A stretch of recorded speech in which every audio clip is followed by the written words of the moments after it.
help you? I'd like to see the man in charge. He's in here.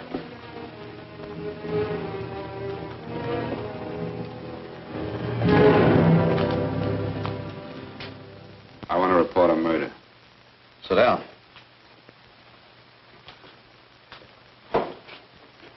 Where was this murder committed? San Francisco, last night. Who was murdered? I was.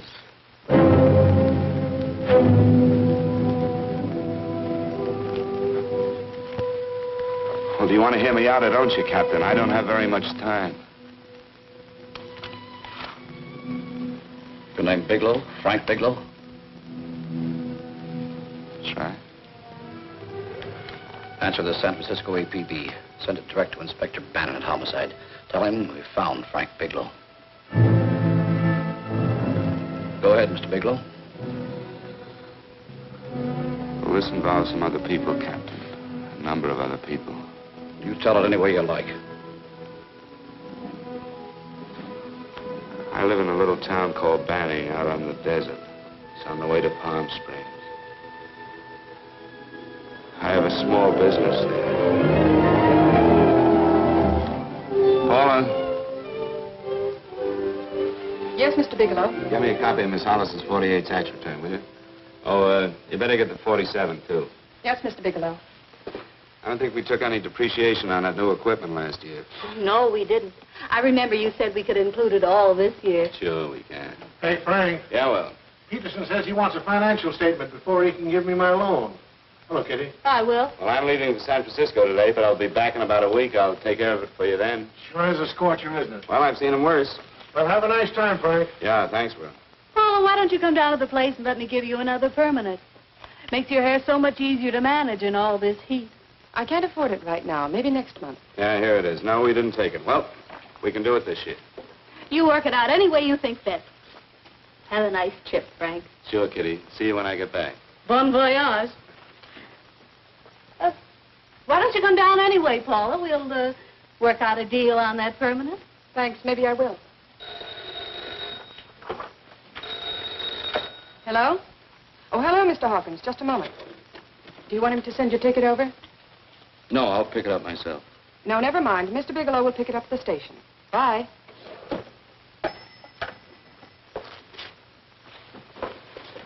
I want to go with you, Frank.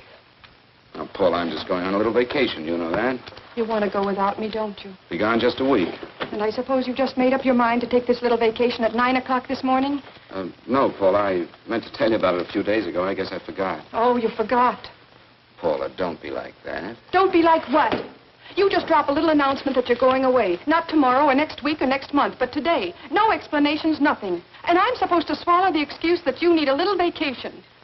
I just want to get away from town for a few days, that's all. Get away from this town or get away from me. Oh, Paula, please try to understand. How can you ask me to understand anything like this? No, I'm sorry, but I don't understand.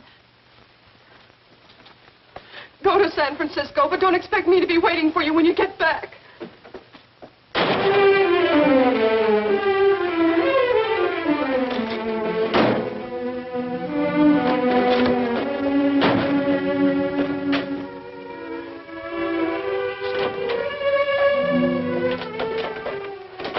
Paula, please, Paula. Come on, turn around, look.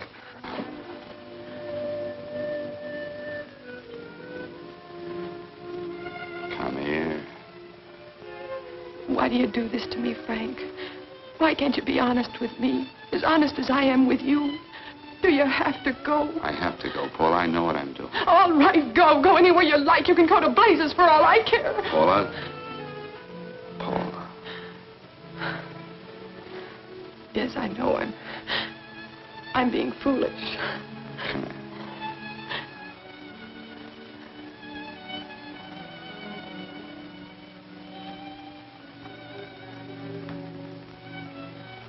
Come on, fix your face. We'll go down to Eddie's and have a drink. All right, why not?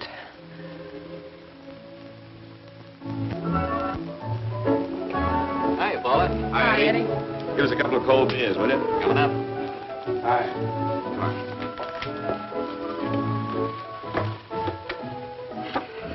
What a relief. This air conditioning feels good. I sure wish we had it in the office. It'd make working a pleasure. Well, if it stays this hot, don't bother going in the rest of the week. I win 2 races today. How many did you lose? And you would have to ask that. Kind of early for you two, ain't it? Too hot to work. That's what I like to hear.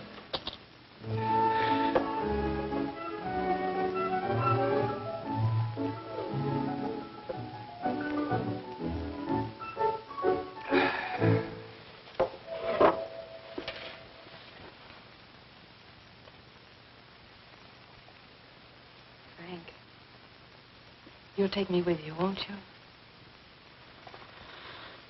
You will, won't you? Or am I crowding you? What do you mean, crowding me? Maybe you do need this week away alone. Maybe we both do. I know what's going on inside of you, Frank. You're just like any other man, only a little more so. You have a feeling of being trapped, hemmed in, and you don't know whether or not you like it.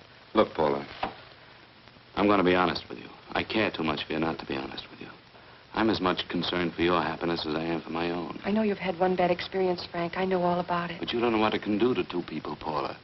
And the woman always gets hurt more than the man. I don't want you to get hurt, darling. More than anything in the world, I don't want you to get hurt.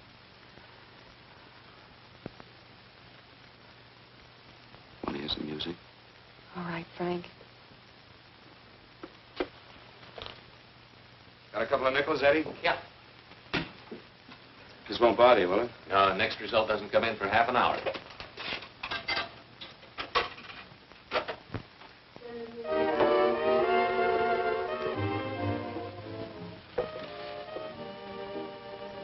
I thought that by now we'd be married.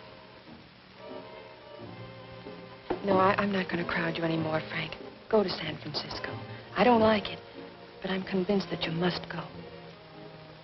I want you to be very sure, Frank. If it's right, and I believe it is, we'll have something really wonderful together. If it isn't, we should both know it as soon as possible. So you see, even if I could stop you, I wouldn't do it now.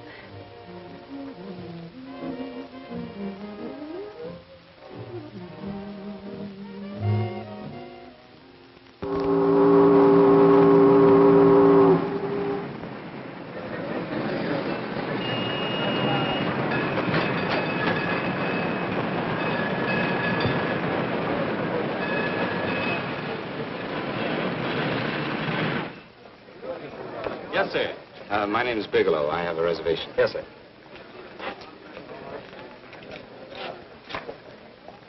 Here we are, sir. My name is Bigelow. I have a reservation. I have it, sir. It's a very nice room on the 6th floor, facing the bay. Boy, this might help you enjoy your stay, Mr. Bigelow. It's a little booklet on how to have fun in San Francisco. Oh, thank you. Very welcome, sir. Thank you. Say, is it always like this around here? No, this is market week, and it's the last day, too. Boy, always around until you need him. Oh, 517? Thank you. Here's a message for you, Mr. Bigelow. Long-distance call came in about an hour ago from Banning, from a Paula Gibson. Oh, thank you. Very welcome. Show Mr. Bigelow to 618. Right this way, Slide.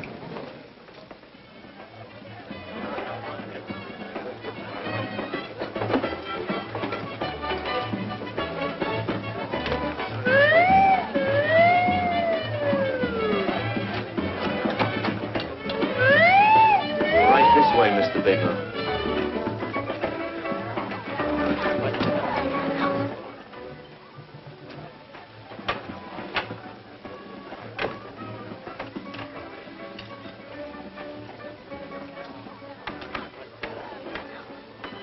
Is there anything else, Mr. Bigelow? Oh, yes. You can get me a dry Manhattan and a package of razor blades. Yes, sir. Thank you. Oh, and you can leave that door open. Hello, operator. I want to speak to Miss Paula Gibson in Banning, California. Yeah, that's right. No, I'll wait. Hello? Hello, Paula. Oh, hello, Frank. How was the trip? Fine, just fine. Having a miserable time, I hope. Well, I don't know. I just got in. What was that? Market week. The place is crawling with traveling salesmen. You know, Charlie Anderson found out that you went away and he asked me to go out with him. Oh, really? How did he make out? I'm considering it. Is that what you called to tell me? I'll have you know that this call is strictly business, Mr. Bigelow. Did a Mr. Phillips phone you? A Eugene Phillips of Los Angeles. No. He will. He phoned the office 3 times today. Said that he wanted to get in touch with you immediately. He said it's most urgent and imperative that he reach you at once. What did he want? I don't know. But he sounded deep, dark, and mysterious and quite agitated about something. Phillips. Have we ever done any business with him? Not unless you've been keeping it a secret from me. I looked through all the accounts. Why didn't you tell him you could reach me here? You know I'm supposed to be on vacation. So you told me. And so I told him, dear heart. But the gentleman didn't seem to respect your temperamental moods the way I do. He was very insistent that he speak to you before it's too late, as he put it. Well, tell him you tried to get in touch with me and I've changed my plans and you can't reach me. He won't talk to me. I told him that I was your confidential secretary, but I guess I didn't sound confidential enough. So I told him that he could reach you there this evening. Well, call him back. If it's as important as he says it is, he'll talk to you. Otherwise, he'll just have to wait until I get home. My, aren't we adamant this evening? All right, shall do. And Frank, Yeah? I don't quite know how to say this. Say what? Well, what I want to say is that there's nothing you can do that you ever have to feel guilty about. Oh. Sure. Thanks, Paula. I'll call you tomorrow. Right.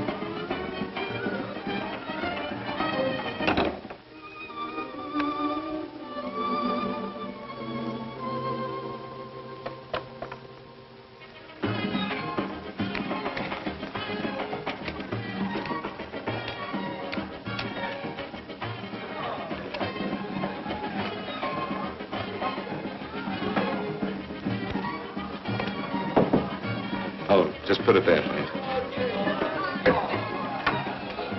You can keep the change. Thanks very much.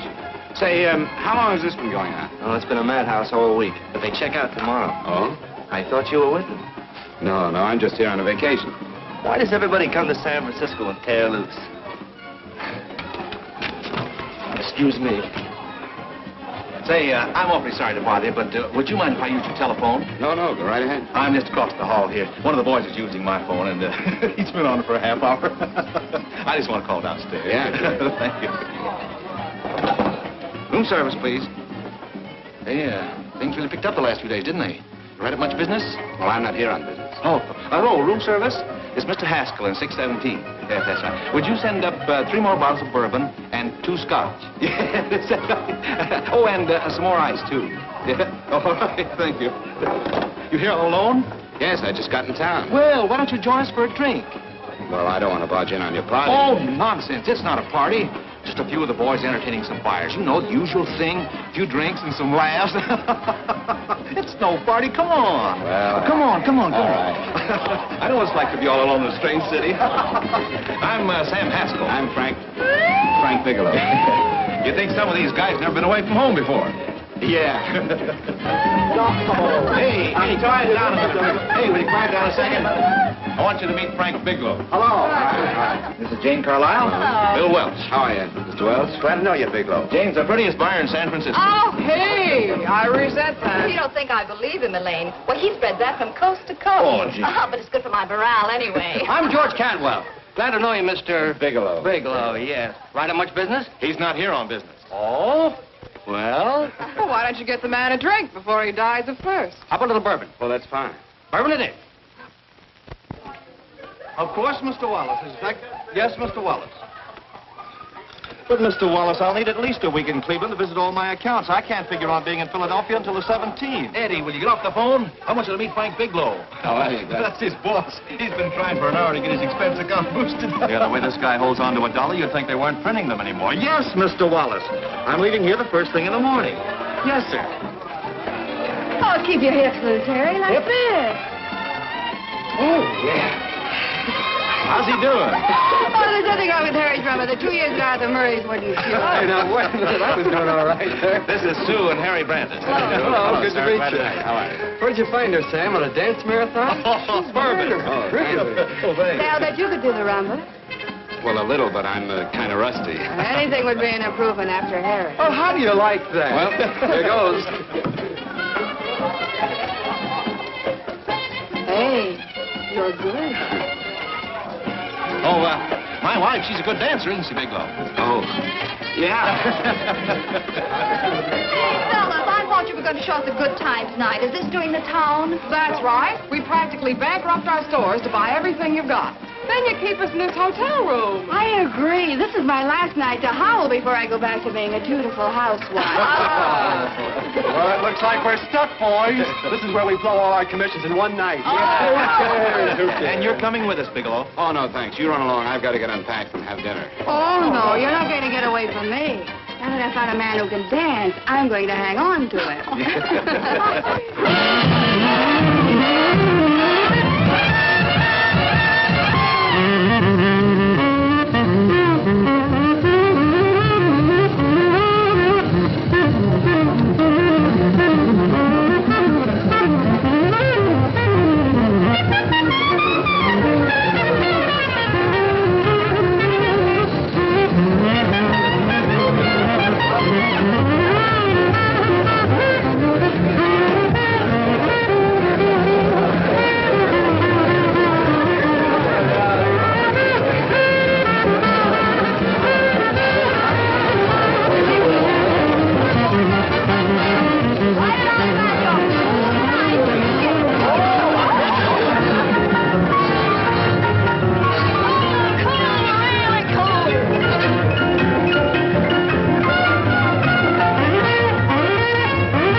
Place you got here. Wait till they hit the pitch in about an hour. That's when they really go out of their minds. Who's the blonde? Oh, she's one of the chicks that hangs around here. She's jive crazy. Come again? Oh, you ain't hip, pal. Jive crazy means that she goes for this stuff. Just between you and me, I don't get it either, but I gotta listen to it. They're all connoisseurs, music lovers. Me, I like Guy Lombardo. What's the matter with him? Oh, he's flipped. The music's driving him crazy. Come down, Jack. Oh, don't buy me, man. I'm being light. Is the blonde alone? Oh, sure, society. She always comes in alone. Drives a big convertible, wears a mink coat, but knows everybody. But she always comes in alone. Thank you. I wanted to kiss you. I tried to... Give me another blast, Leo. What's your story, Jeannie? Easy.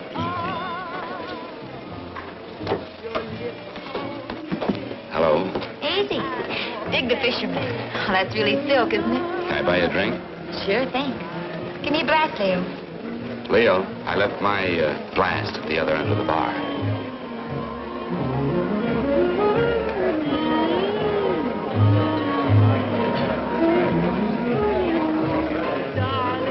My name is Jeannie. What's yours? Frank? I've never seen you here before, Frank. Well, I've never been here before.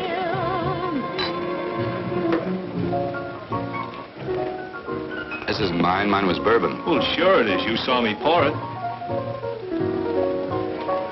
Give me a fresh drink. Anything you say. Oh, listen to that piano. Feel those vibrations. You don't get your kicks out of this, do you? I can live without it. Why do you stay here? I don't know. I bet I know. You're lonely in a big city. Why, you don't have to go into a routine with me. I like good company, too.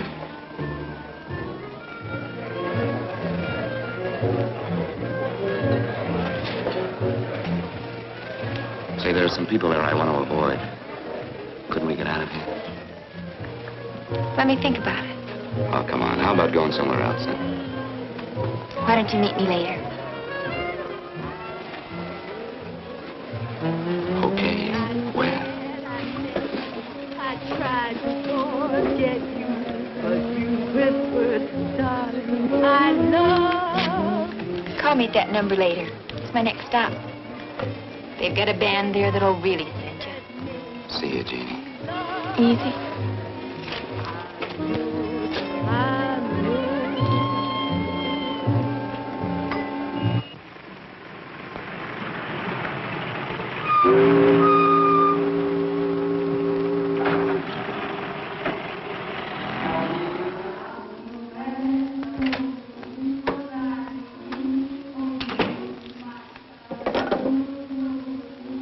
Never mind, operator.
Room service, please.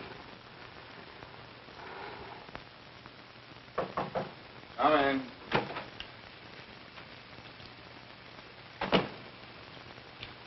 Be right with you, waiter. Yes, sir. Rest well, sir? Yeah, sure. May I? Go ahead.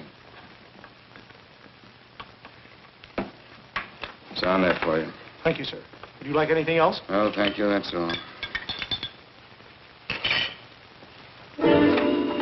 Waiter, Yes, sir. take this away. Is there anything wrong, sir? No, just take it away. I don't even want to look at it. Are you all right, sir? Yeah, sure. All right, I just had too big a night, I guess, that's all. Need some fresh air. Of course. Thank you, sir.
Lungs in good condition.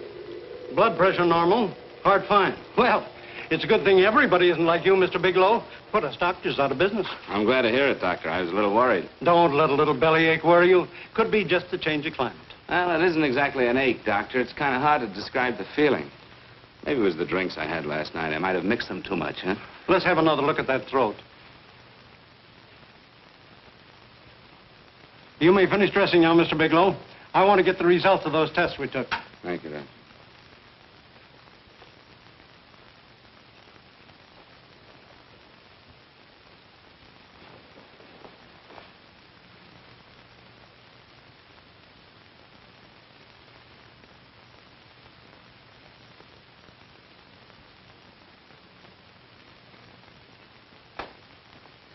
Mr. Bigelow, this is Dr. Schaefer. Hello, Doctor. How are you? Sit down, Mr. Bigelow. According to the information you gave Miss Wilson, you're not married, Mr. Bigelow. That's right. Do you have any relatives, family, anyone in San Francisco? No, no one. I don't know a soul in San Francisco. Where is your home? What is this, Doctor? Why all the questions? You're a very sick man, Mr. Bigelow. Sick? But you told me I was in good shape. Yes, I know. But my preliminary examination didn't reveal your true condition. You sound as if it's pretty serious, Doctor. It's extremely serious. I want you to understand that we wouldn't tell you something like this unless we were absolutely certain. Well, of course, of course. You must steel yourself for a shock, Mr. Bigelow. Well, go on, Doctor. What is it you're trying to tell me? Our tests reveal the presence in your body of a luminous toxic matter. What is that exactly? A poison that attacks the vital organs. Poison? We have no alternative but to tell you this. Your system has already absorbed sufficient toxin to prove fatal. I wish there was something that we could do. What do you mean, wish? You mean there's nothing? There is nothing anyone can do. This is one of the few poisons of its type for which there is no antidote. Well, this is fantastic. This is the most ridiculous thing. You don't have very long. What do you mean? A day, possibly a week, 2 weeks at the outside. It's hard to say exactly. Well, this is impossible. I don't believe it. You've made a mistake. That's it. It could be a mistake, couldn't it? You have made a mistake, haven't you? Answer me. Dr. Schaefer is an authority on toxicology. Been no mistake, Mr. Bigelow. Do you realize what you're saying? Well, you're telling me that I'm dead. Do you think you can explain my life away in just a few words? Why, I don't even know who you are. Why should I believe you? You must calm yourself, Mr. Bigelow. We want to offer you every assistance that we... Assistance? Who wants your assistance? Who wants anything from you? You're nothing but a couple of phonies. Why, I think you're crazy. That's it. You're crazy. The both of you. You're crazy.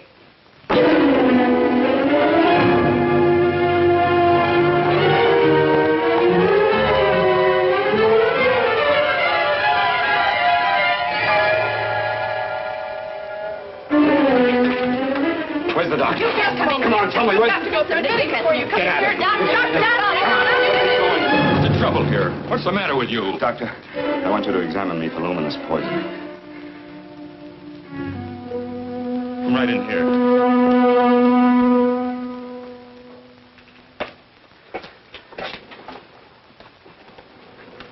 Yeah, you've got it all right. Your system has already absorbed it. Are you sure, Doctor? Are you absolutely certain? Couldn't there be some mistake?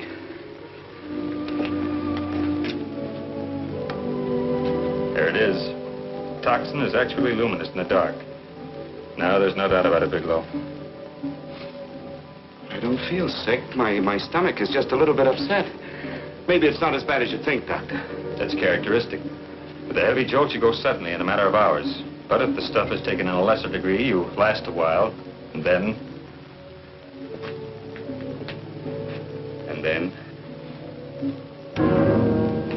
Give it to me straight, Doctor. Well, a number of things are involved. The systemic condition of the individual, the amount consumed, exertion. Yes?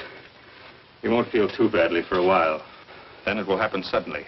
A day, 2 days, a week at the most.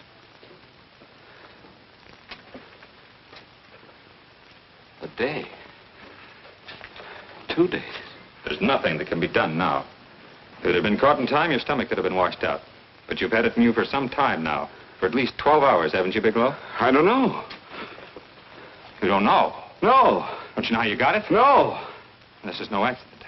Somebody knew how to handle that stuff. That wax is tasteless and odorless. The amount of alcohol in your body, you must have got it in liquor. I was drinking last night. Arrange for your admission to the hospital immediately. Of course, I'll have to notify the police.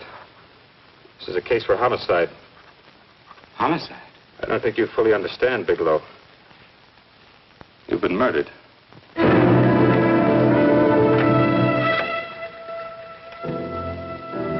Get me police headquarters, please. Homicide Bureau.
Open up. Open this door, I tell you. Open it up or I'll break it down. Where are those men? Where are those men who were here last night? I don't know. There are no men here. Please go away. Don't lie to me. Where are they? Mister, this lady just checked in. Those men aren't here no longer. They checked out of the hotel early this morning. Checked out? Please go away. I'm sorry. I'm terribly sorry.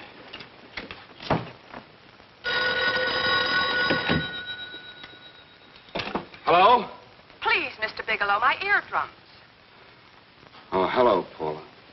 Your enthusiasm overwhelms me. Why haven't you phoned me, or is there a quota on telephone calls up there?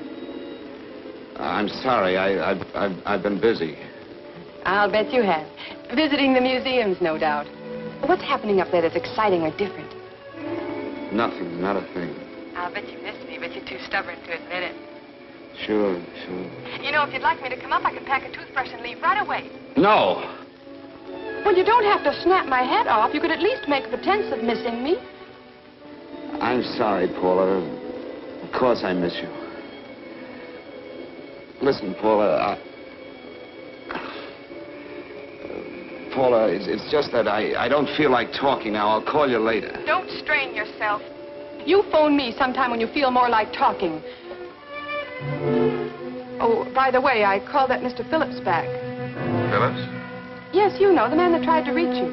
Well, I'm afraid you'll never know why it was so important that he speak to you. His office said he died yesterday. Frank, are you there? Did you hear me? Die? When? Yesterday. So you won't have to bother your little head about him anymore. You can just go ahead and have fun. Paula, what did he die from? Do you know? I suppose he died from whatever people usually die from. Well, didn't they tell you? Don't you know? What are you getting so excited about? You said you didn't even know the man. Listen, where's his office located? What difference does it make? You can't talk to him now. I told you the man's dead. Paula, will you stop talking so much and tell me where his office is? All right. It's the Phillips Importing and Exporting Company, Bradbury Building, Los Angeles. Bradbury Building, Los Angeles. That's right. Say, this is really a switch. Listen, if you want to reach me, I'll be in Los Angeles. Are you out of your mind? I'm sorry, Paula. I've got to hurry. Wait a minute. Where in Los Angeles? The Allison Hotel. Goodbye, Paula.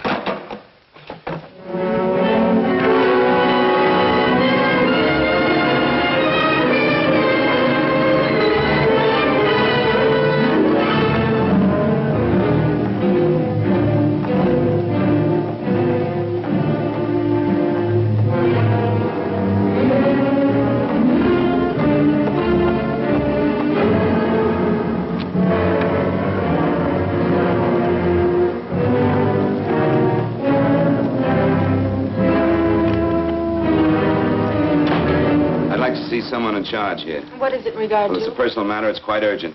Perhaps Mr. Halliday can help you. Who's he? He's our controller. Your name, please? Bigelow. Mr. Bigelow to see you. Send him in. Go right in, please. That door.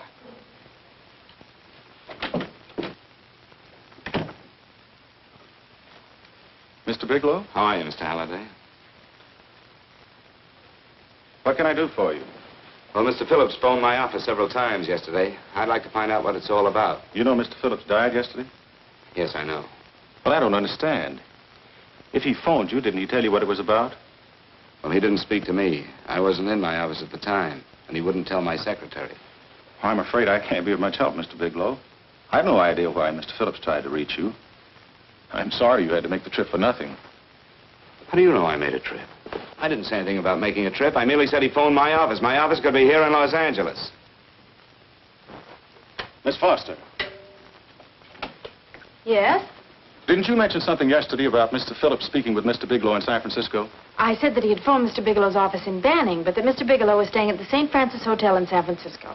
I'm sorry you misunderstood me. Do you know why Mr. Phillips called? No, I don't. All right, thank you, Miss Foster. You can understand that we've been somewhat upset around here. Now, if you don't mind,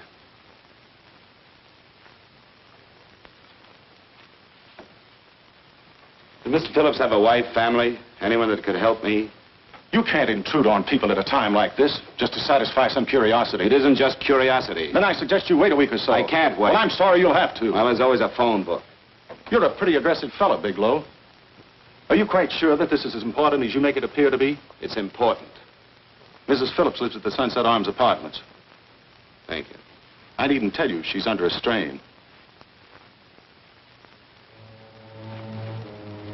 I suppose you're capable of using a little more tact with her than you demonstrated with me. I think I can handle it. By the way, what was the cause of Mr. Phillips' death? Suicide. He leaped from the balcony of his apartment. Thank you.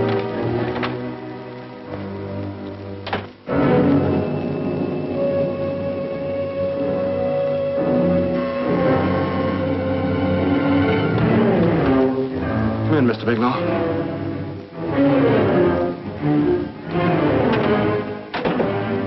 I'm Stanley Phillips, Eugene's brother. Halliday phoned that you were coming.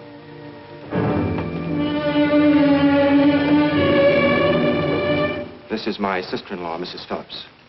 I'll try to make this as brief as possible, Mrs. Phillips. I'm afraid I can't be of any help to you, Mr. Bigelow. I haven't the slightest idea why my husband wanted to speak to you. I guess Halliday covered just about everything. Did your husband ever mention anything about me, Mrs. Phillips? Anything at all? No. I can't recall Eugene ever having mentioned your name.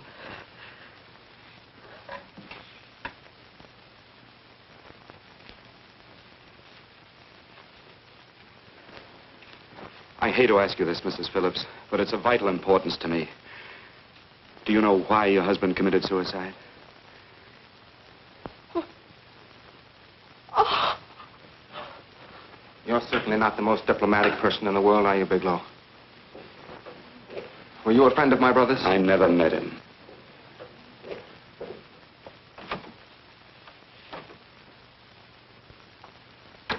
My brother was in a jam, a pretty bad jam. He was arrested 2 days ago. He sold some iridium to a dealer by the name of Majak. It's a very rare metal, very costly. Anyway, the iridium turned out to be stolen. He was released on bail yesterday, but he faced a pretty stiff prison term. And have committed suicide for less. Yes, I know. That's how the police feel about it. What puzzles me, though, is this crooked deal. Knowing Eugene, you wouldn't say he's the type of man to be mixed up in anything like that, now would you? I told you I never met him. That's right, so you did. Now, what's this all got to do with you, Bigelow? I don't know. Let's come clean with each other, Bigelow. Surely you must have some idea why my brother was so desperate to contact you. I have no idea. That's odd. Then how could it be of such vital importance to you? Well, you seem to know the answer to everything else. Maybe you know the answer to that one, too.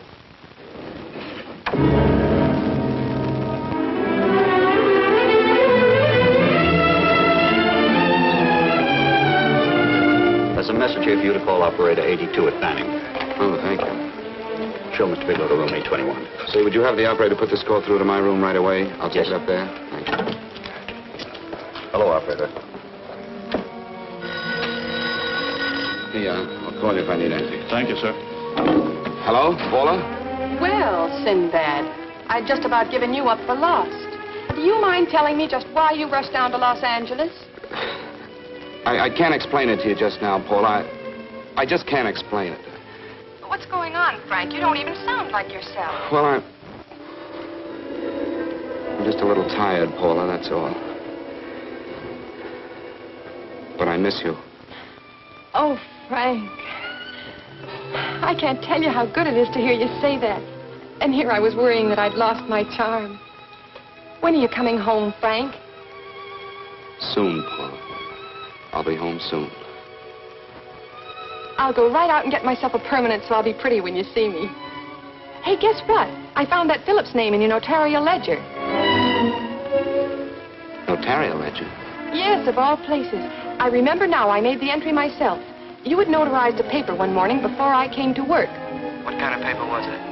A bill of sale for a George Reynolds made out to Eugene Phillips of Los Angeles. So you see, I was right. We hadn't done any business with Phillips, only indirectly.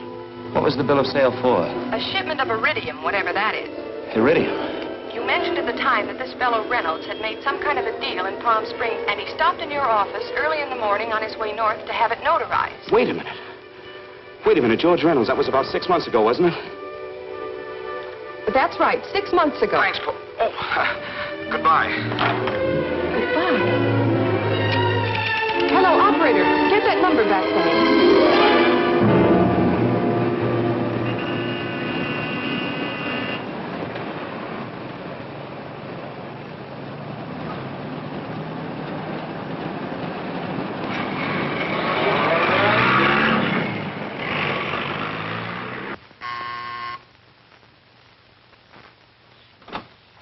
I've got to talk to you, Mrs. Phillips.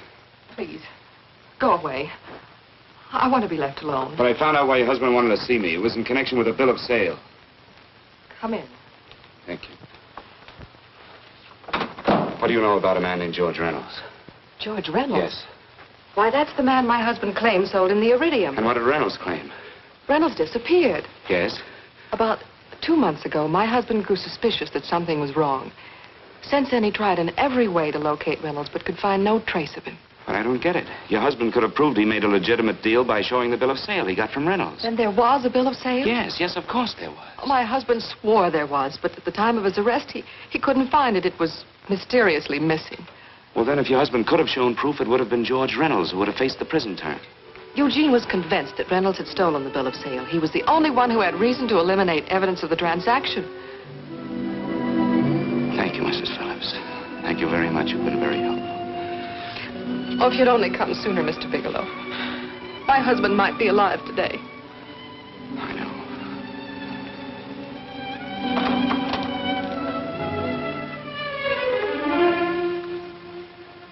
The only thing that puzzles me, Miss Phillips, is that you haven't asked how I knew there was a bill of sale.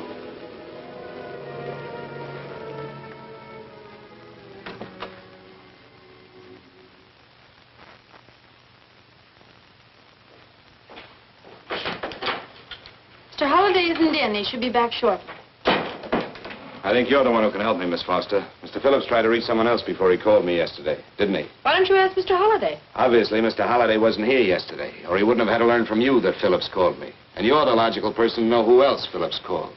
I don't believe that's any of your business, Mr. Bigelow. Don't think you're revealing anything confidential, Miss Foster. I know that he tried to reach somebody else. Mrs. Phillips told me. You're bluffing, Mr. Bigelow. I don't know what you're after, but you're trying to trick me.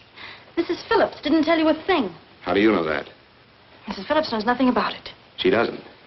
Well, why wouldn't she? Wait a minute.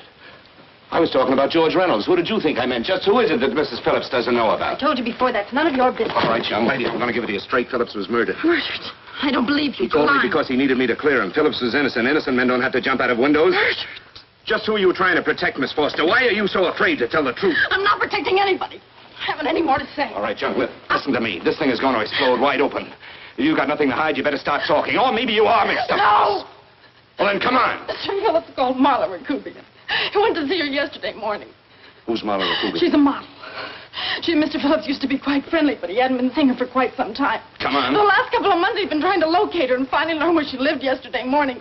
When he returned from seeing her, he was terribly upset and excited. That's when he had me put in the calls for you. When he couldn't reach you, he went home. The last time I saw him alive. Give me Marla Rakubian's address.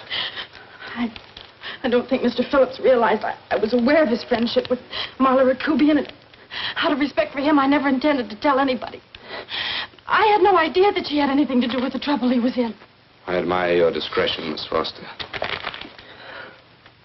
You know, you must be pretty friendly with Stanley, Miss Foster. He knew how desperately his brother tried to reach me yesterday, and he wasn't even here at the time.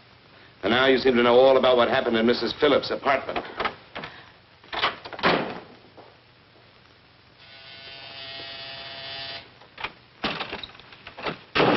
Miss Rakubian? Yes?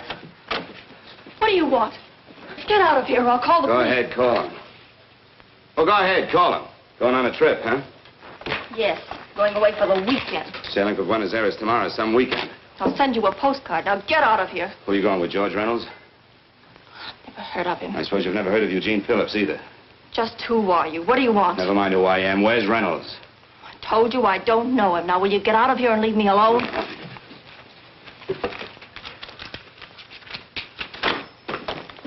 So you never heard of George Reynolds, huh? And don't try to tell me that this isn't him because I've seen him. If you think you can scare me, you're crazy. Look, I know that Phillips came here yesterday. And right after he left, he was pushed out of a 6-story window. Pushed? Phillips committed suicide. Your playmate Reynolds murdered Phillips. And then he went up to San Francisco to get me. Because I knew about a certain bill of sale. I don't know what you're talking about. You're in this right up to your pretty little neck. I'm not mixed up in anything. Get your hands up.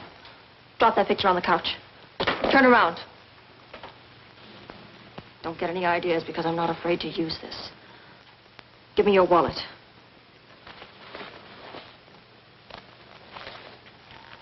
Frank Bigelow, Hotel Alex. All right, now where's Reynolds? I don't know. I don't know where he is. Is that what you told Phillips yesterday? I told him exactly what I'm telling you. I haven't heard from him in months. Yeah? You're mighty careful of the picture of a man you haven't heard from in months. What does the Ray stand for? It was a pet name. Do you mind? Oh, it sounds very cozy, Miss Rakubian. You and Reynolds call each other pet names while you make a sucker out of Phillips. Phillips made the deal because he wanted it. Yeah? I'll bet you weren't above using what it takes to help make him want it. Who's paying for this trip? I am. Really? A first-class trip to Buenos Aires on a model salary. Don't make me laugh. Since you and Reynolds aren't seeing each other anymore, you don't mind if I keep this to you. If I were a man, I'd punch your dirty face in. You know, I really believe you would. Oh, I almost forgot. Your tickets. Don't be surprised if I'm there to see you off.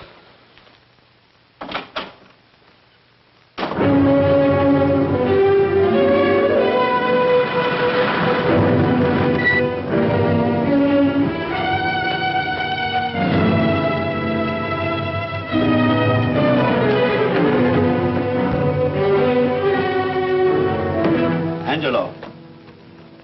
Angelo! Oh, Angelo.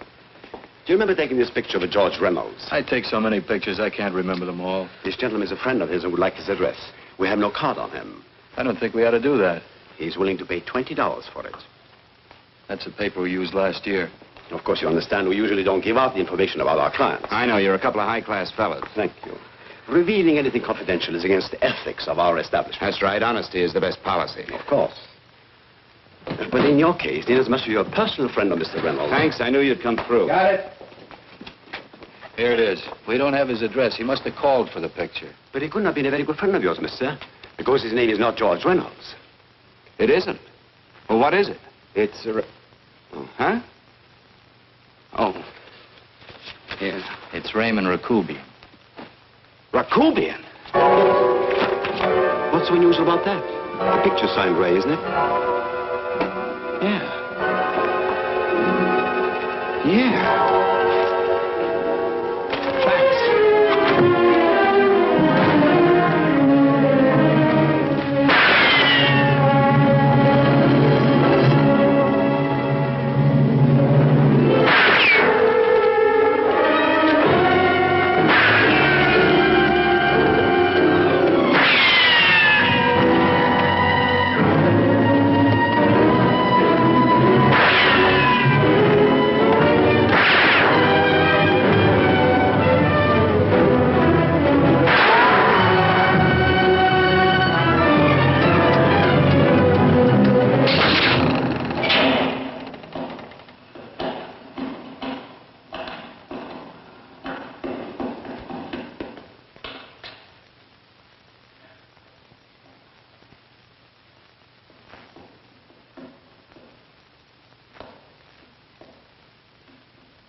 Your lips told me, baby, then I thought that maybe love.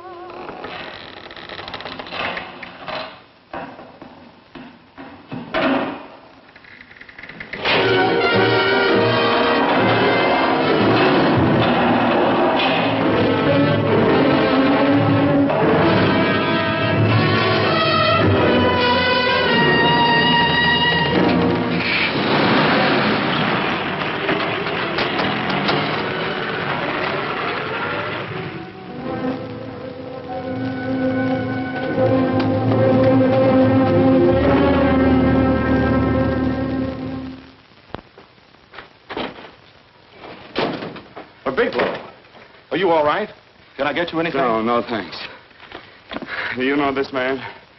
No. No, I don't think so. Are you sure you've never seen him? I'm quite sure. Does the name Raymond Rakubian mean anything to you? No, I never heard of him. Why? He also uses the name George Reynolds. This is Reynolds? That's right. Well, where can we find him? That's what I want to know.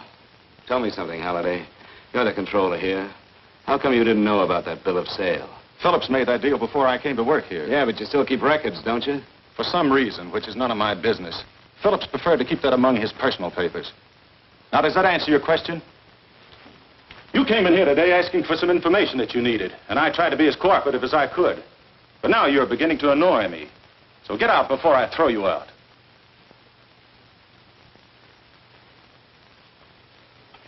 You know, you really frighten me.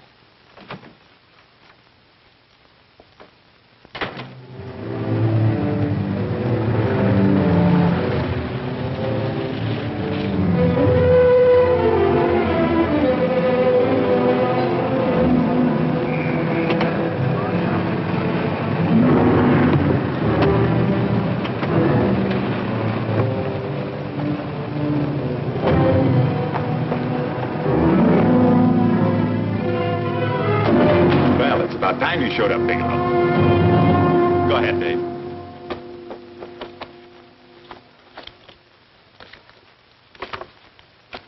Real cute, ain't you, Bigelow? Just real cute. Paula didn't lose much time getting a hold of you guys, did she? Shut up. Let's go, Bigelow. Look at him. He can't take it. Soft in the back. You do that again and I'll kick your face. Lay off, Chester. Cut it out. Shut up! Who asked you? Better let him answer. The clerk might know he's in. Go ahead, Bigelow.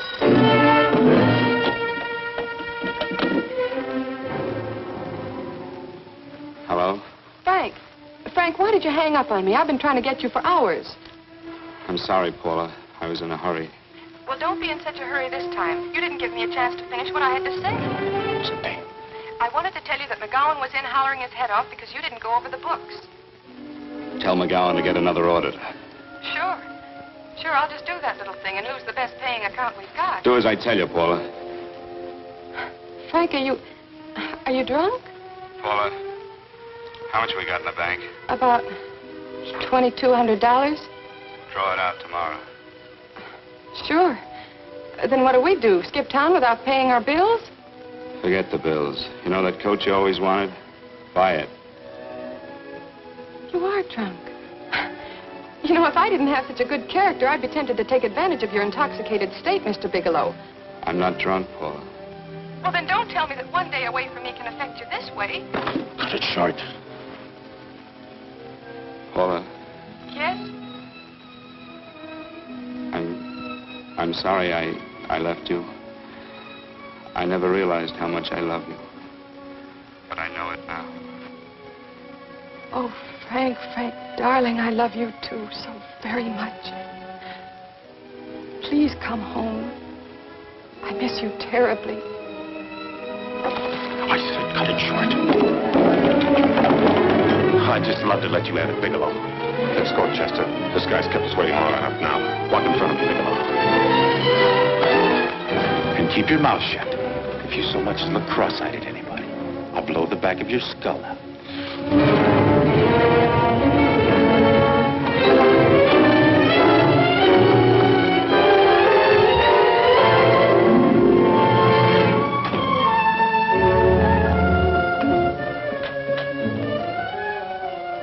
Bigelow's real cute. He wanted to get tough with Chester. He don't know Chester. Did you get the picture? Don't I always get what Mr. Majak sends me after? Majak? That's right. I'm the dealer who bought the iridium from Phillips. I get it. You have Rakubian unload stolen stuff on Phillips with the help of Marla here, and then you buy it back from him. Oh, you certainly made a sucker out of Phillips. What is it, Mr. Bigelow? Exactly what is on your mind? I'm looking for Raymond Rakubian. What? Well, now, Marla here has told you everything else. I'm sure she must have told you that, too. You don't expect me to believe this conversation. So, what is on your mind? I mean, underneath. You forced your way into my affairs, and now I want to know why. I just told you. I'm looking for Raymond Rakubian. Don't get cute. I'm just itching to work you over. Soft in the belly. Can't take it. See what I tell you?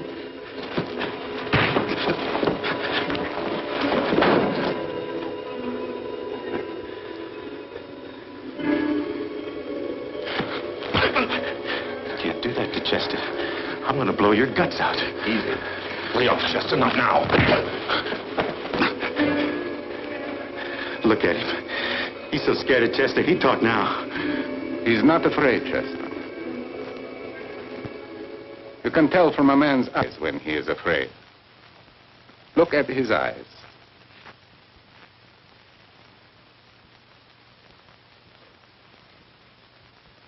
Oh!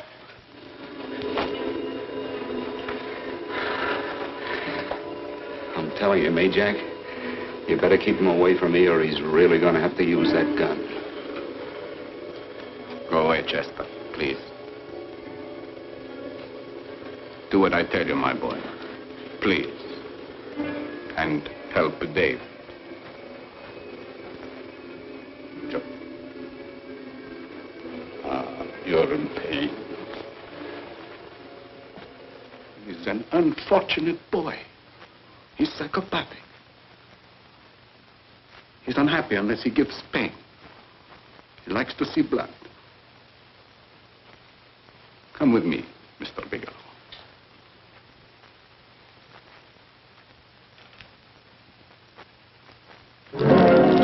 Raymond Rakubian was my nephew. He could not possibly have tried to kill you. He's been dead 5 months.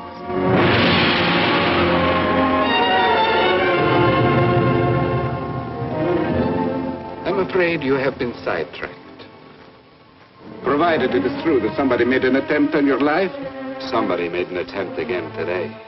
I had no reason to kill you, believe me. What do you mean you had no reason? I notarized a certain bill of sale. You notarized the bill of sale for Reynolds, not Rakubian. Now, what I told you was true. I had no reason to kill you. That's a closet, Mr. Bigelow. And under other circumstances, you could go home now. But now you present a problem.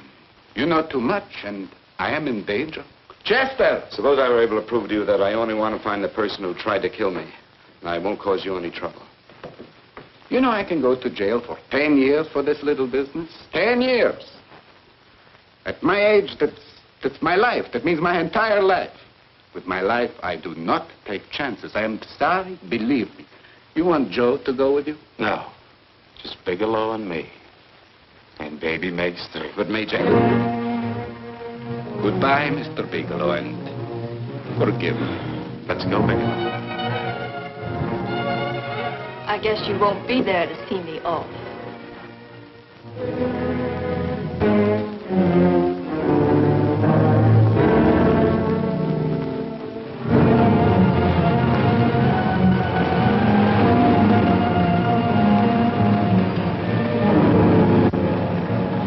You tried to make a boob out of me in front of Major. You shouldn't have done that, Bigelow. I don't like that. I'm going to enjoy this, Bigelow. I've done jobs like this before. I knocked off guys I could like. But I don't like you, Bigelow. I never liked that puss of yours from the minute I seen it. Yeah. I'm going to enjoy this.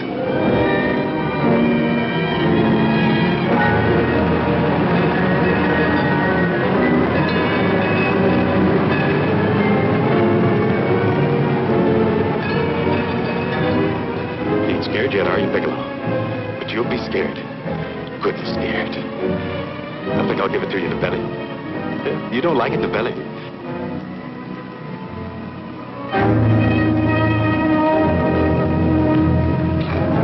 Good. Try it. I'd just love you to try it, Bigelow. Why don't you try it? Go ahead.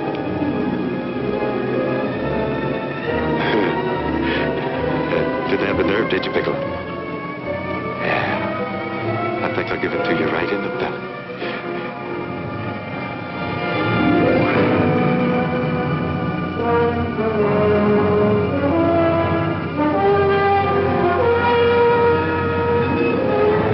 It takes longer when you get it in the belly. It's nice and slow. That's the way I want to see you go, Bigelow. Nice and slow.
all right? Yes, I'm all right, Paula, but what are you doing here? How did you get here? Freddie Ross threw me down. I had to come. I had to see you.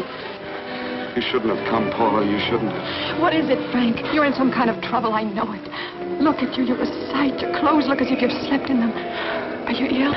You are. You're feverish. I'm all right, Paula, and I'm not in any trouble, believe me. You're lying, Frank. Right after I spoke to you, I got a phone call from the San Francisco police.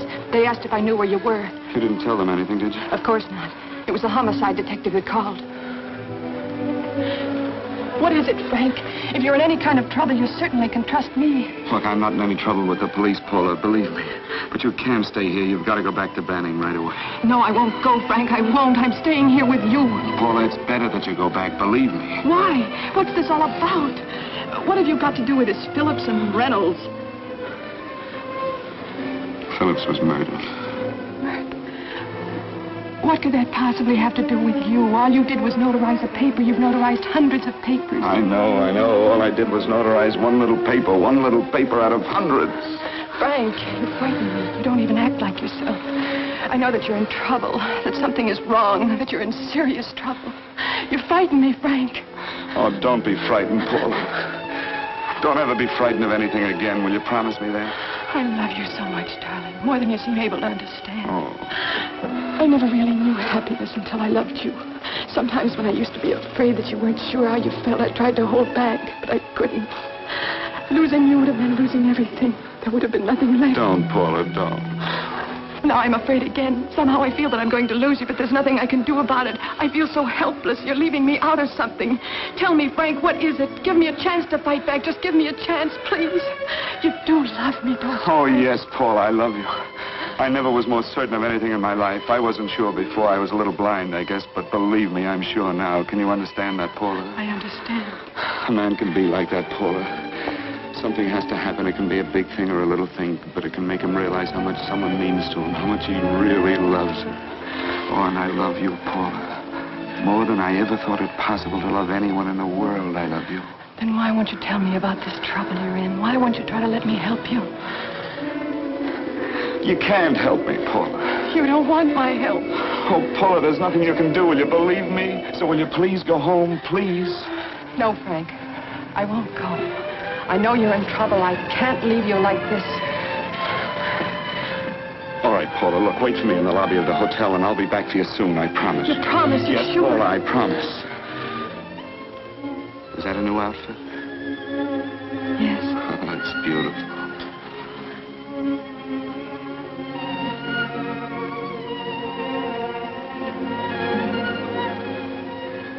You'll come back to me, won't you, Frank? Yes, Paula, I'll come back, I promise. Please hurry, darling. Oh, I love you. I love you, Paula.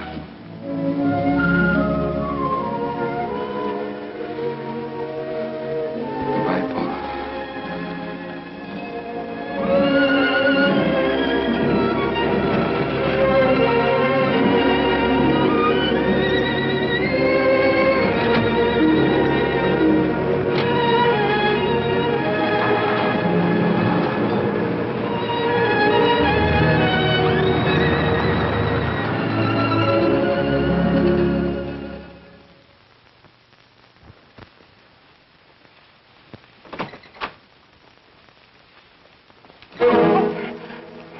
Stanley here?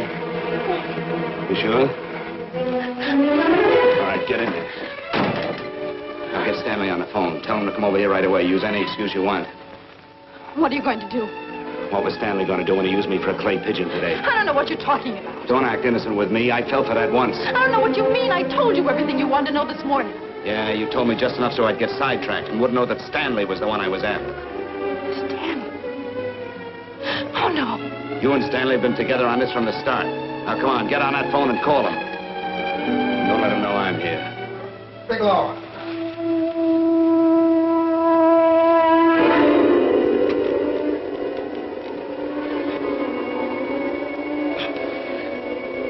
You've been sidetracked, all right.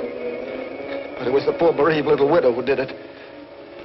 We're supposed to have found this letter this afternoon. It's in my brother's desk at the office. It's postmarked 2 years ago. It isn't exactly the kind of a letter that a married woman gets from a casual friend.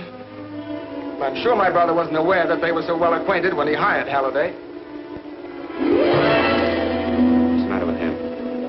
all right since dinner. Where did he have dinner? At Mrs. Phillips' apartment. Halliday was there, too, and Stanley confronted them with that letter. Do you have anything to drink? Yes, why? How long ago? Half an hour ago, just before I came here. Miss Foster, get on the phone, call the emergency hospital. Have them get an ambulance over here right away. What? Tell them to prepare a stomach wash for luminous poisoning. Luminous poisoning? Go on, do what I tell you. You may still have a chance to save his life. Go on!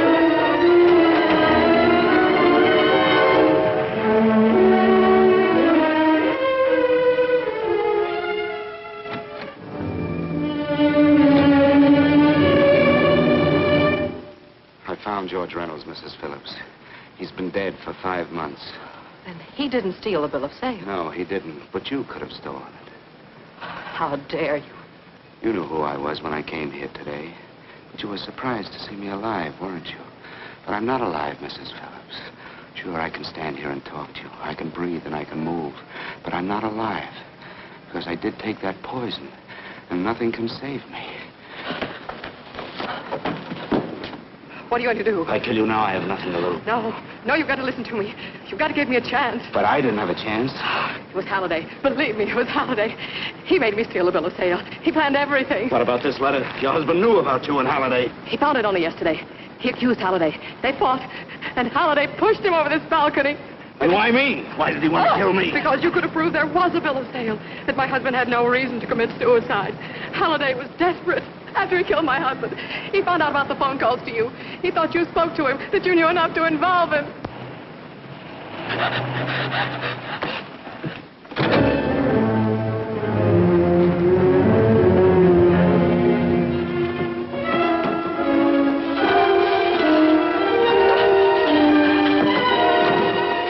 Where's Halliday? Where is he? He's in the office. This time you don't warn him.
break it up. Move along now. Let's get going. Come on.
All I did was notarize a bill of sale.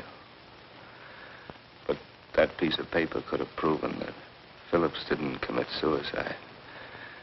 He was murdered. And that's why Halliday poisoned me.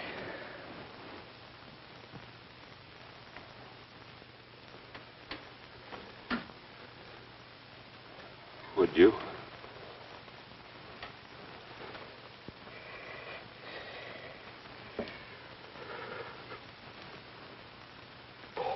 Paula.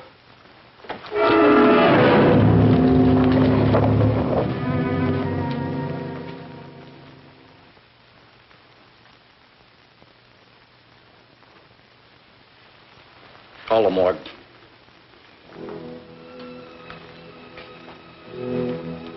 Johnson, you go to the Allison Hotel. Find Paula Gibson. Don't tell her anything. I'll break it to her.